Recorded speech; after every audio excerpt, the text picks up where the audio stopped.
You ask Tiger to solve. This deals with linear equations with one unknown. The final result is v equals 13/16. Let's solve it step by step. Swap sides. Group all x terms on the left side of the equation. Add 17v to both sides. Group like terms. Simplify the arithmetic.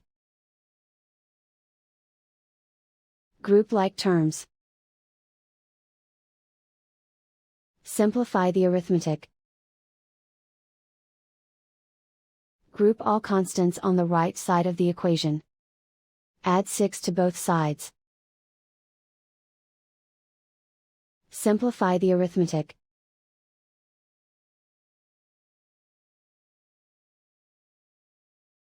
Isolate the x. Divide both sides by 32. Simplify the fraction. Find the greatest common factor of the numerator and denominator. Factor out and cancel the greatest common factor.